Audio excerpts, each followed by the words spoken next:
Paano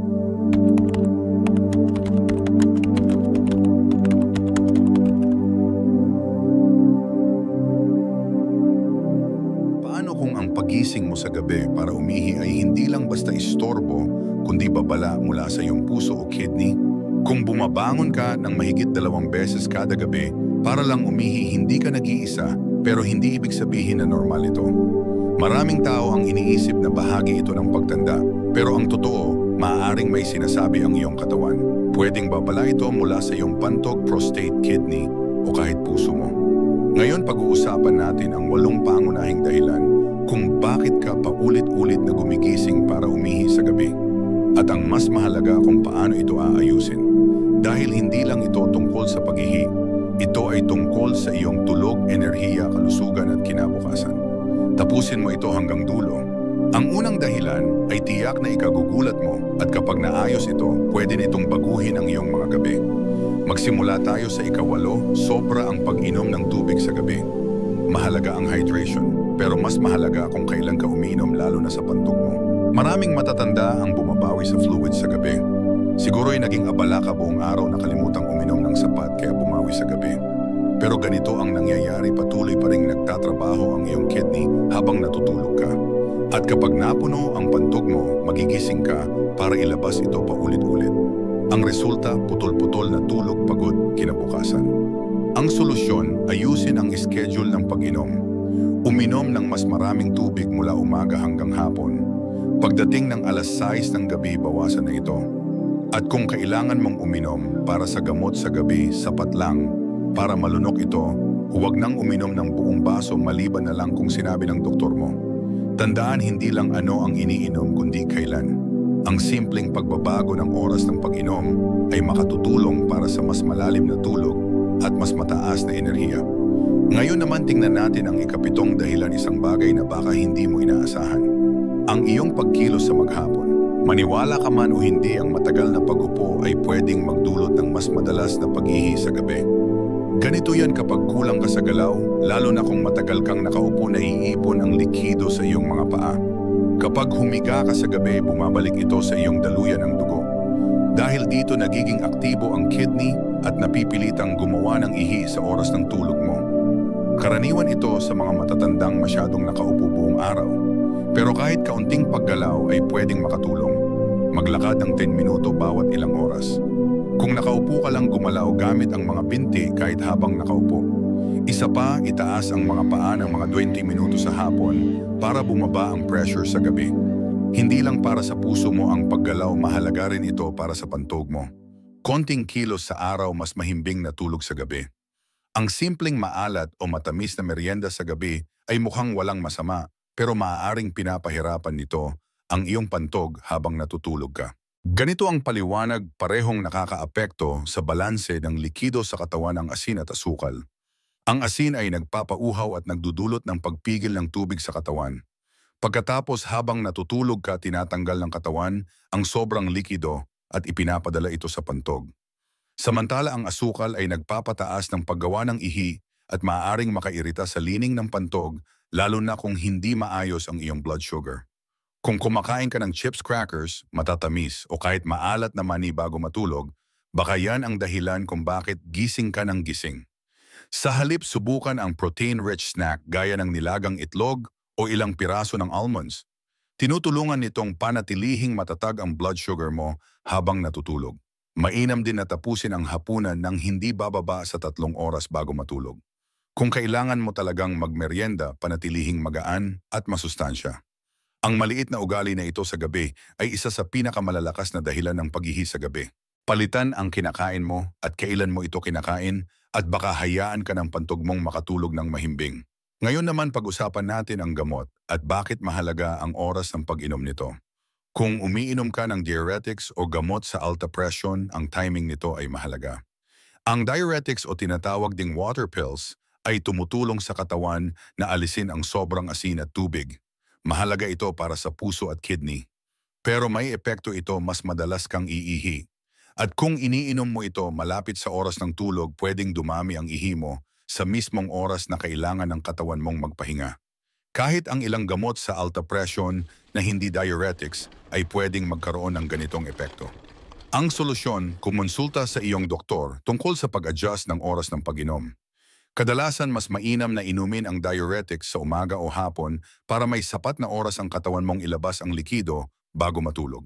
Huwag basta-basta baguhin ang schedule ng walang gabay ng doktor. Makakatulong din ang simpleng health diary itala kung kailan mo iniinom ang gamot at ilang beses kang nagigising sa gabi. Baka doon mo makita ang ugat ng problema. Ang timing ng gamot ay isa sa mga pinakakadalasang sanhi ng pag-ihi sa gabi, pero ito rin ang isa sa pinakamadaling ayusin.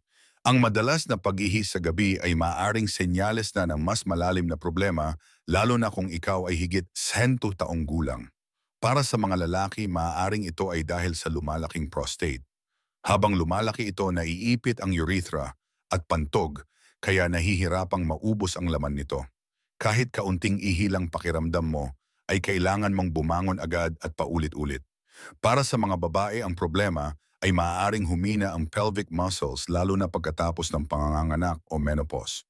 Nakaapekto ito sa control, sa pantog, kaya mas madalas ang pag-ihi. Maraming seniors ang binabalewala ang ganitong sintomas at sinasabing normal lang yan sa edad. Pero hindi ito basta pagtanda lang. Ang mga palatandaan gaya ng mahina ang agos ng ihi, palaging pakiramdam, na naihi at madalas na paggising sa gabi ay maaring indication condition na pwedeng gamutin. Ang hindi pagbibigay pansin ay maaaring humantong sa infection problema sa pagtulog o pinsala sa pantog. Ang magandang balita, simple lang ang mga test para malaman ang kondisyon ng prostate at pantog. At may mga madaling lunas din mula sa pag-ehersisyo ng pelvic floor hanggang sa pagbabago sa pag-inom at medisina. Kung paulit-ulit kang ginigising ng pantog mo gabi-gabi, at may napapansin kang pagbabago sa pag-ihi, oras na para kumonsulta sa doktor. Huwag hayaang pigilan ka ng hiya o takot. Ang maagang pagkilos ay makatutulong sa tulog mo at sa iyong pangmatagalang kalusugan. Maaaring iniwasan mo na ang kape sa hapon, pero ang caffeine ay maaaring palihim pa ring nagpapagising sa iyo. Kahit hindi ka na umiinom ng kape, pagdating ng tanghali may caffeine pa rin sa ilang tsisa at tsokolate soft drinks at kahit decaf coffee. At ang caffeine hindi lang pangising ng utak, gising din nito ang iyong pantog. Isa itong diuretic, kaya pinapataas ang paggawa ng ihi. Nakairita rin ito sa lining ng pantog, lalo na kung sensitibo ka na talaga sa gabi. Isipin mo, ito ilang pirasong dark chocolate, isang tasa ng green tea, pagkatapos ng hapunan o kahit gamot sa sipon, maaaring may sapat na caffeine para guluhin ang tulog mo. Upang mas mapayapa ang gabi mo, iwasan ang anumang may caffeine pagkatapos ng 3:00 ng hapon. Basahin ang label ng iniinom o iniinom mong gamot. Sa halip pumili ng tunay na caffeine-free na tsaa gaya ng chamomile o rooibos, makatutulong pa itong magpahinga ang katawan mo. Magtala ng iniinom at kinakain mo sa gabi, sa loob ng ilang araw baka magulat ka. Ang isang maliit na gaway ay maaaring siyang dahilan kung bakit hindi ka makatulog. Minsan hindi lang isip ang ginising ng caffeine, pati pantog. Paano kung hindi talaga ang pantog ang problema kundi ang blood sugar mo? Kapag mataas ang iyong blood sugar, pinipilit ng kidney mong alisin ang sobrang asukal sa pamamagitan ng ihi. Kaya mas maraming likido ang dumaraan sa katawan mo, mas maraming ihi at mas maraming paggising sa gabi. Para sa maraming seniors ito na ang unang babala ng pre-diabetes o diabetes kahit hindi pa sila formal na nadidiagnose. Ang problema, hindi laging may sintomas ang mataas na blood sugar. Baka wala kang nararamdaman sa araw, pero kapag puno ng refined carbs o matatamis ang pagkain mo lalo na sa gabi, pwede nitong guluhin ang tulog mo. Kumain ng mas maraming fiber, iwasan ang matatamis sa hapunan at piliin ang mga complex carbs gaya ng gulay o oats. Isa pang hakbang, magpa-test ng HbA1c sa doktor mo. Ipinapakita nito ang average ng blood sugar mo sa loob ng ilang buwan, hindi lang isang araw. Ang control sa blood sugar ay hindi lang tungkol sa iwas diabetes. Ito rin ay tungkol sa protection ng iyong puso, kidney at tulog.